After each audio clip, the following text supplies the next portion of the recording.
Hey everyone, I'm Jimbo Burka, Habitat Chairman of the Lehigh Valley chapter of the Ruffed Grouse Society. I want to take a quick minute to invite you to our 2020 Habitat Day coming up on State Game Lands 217.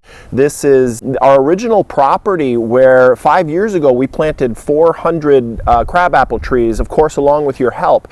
Since that time, the crabapple trees, many of them have taken root and are doing pretty well, but they need trimming back. So this year's project, along with your help, is going to be trimming back the existing crabapple trees, along with trimming some of the understory that might be affecting the growth of the existing crabapple trees. So hope to see you. We're going to be meeting across the street from Boyer's Hardware on Main Street. It's 130 Main Street in Slatington. The property is located in northern Lehigh County, 5 miles northwest of Slatington. We are going to be working with Bill Carr, who is the Regional Forest Manager of the Pennsylvania Game Commission. I visited the property last week with Mr. Carr, and the property is looking fantastic. Not only is it looking great, but there have been grouse spotted on the property, so I'm happy to report to you that your past volunteer efforts on this property have been a success. Bill is now going to show you a little more of what we're going to do. Okay. Yeah. You see how there's a tight Y? Yeah. When you have anything that's tight Y with woody structure, it has a propensity to split. It's like splitting a log. Okay. So with that Y, the first time a bear pulls on this, it's going to split right to the ground and it's a do-over. So what we need to do is trim one of these sides off and let one side be the dominant, because now the tree is more structurally sound to resist the bears. This tree, with the future of this tree would be a bear splitting it right down the middle. Okay.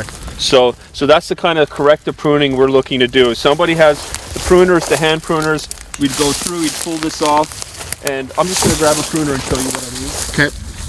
So if we were going to do a tree like this in a corrective pruning, which would enable us to bring herbicide in here, so ideally we're able to come in here and spray this. If we'd spray this now to kill this, we're going to kill the apple tree. So I'd pick whichever one is more upright. Okay. I would come in here like this, and we're just going to choose one side. So this is going to get it past the deer noses.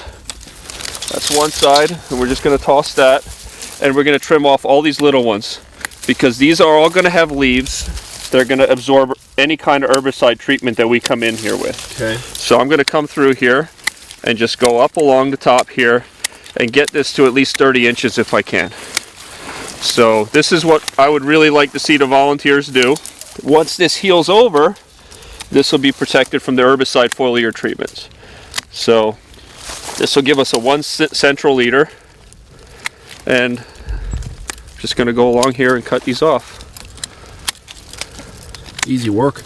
It is. It's time consuming because every one of these is going to take a couple minutes to go through, and there is some interpretation of proper pruning technique. So if people have some familiarity with that, now we're at about 30 inches.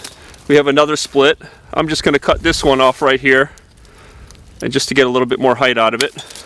And now we'll put that cage back on. Of course, we'd go in here, look for any woodies. There's, here's a tree. That's a young maple. We're going to cut that. That's just this goldenrod I'm not worried about.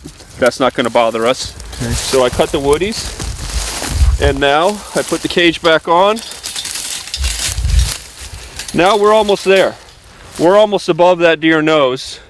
And now, if that has no leaves down below it, I missed one down there, but now if we wanted to come in here with herbicide, we don't have to worry about killing the tree. Once these scars heal over, and that's just 1 central leader, it gives us quick options to manage a space like this. You got a couple 7-footers. Look at that one over there. That's a really good specimen there. Oh yeah.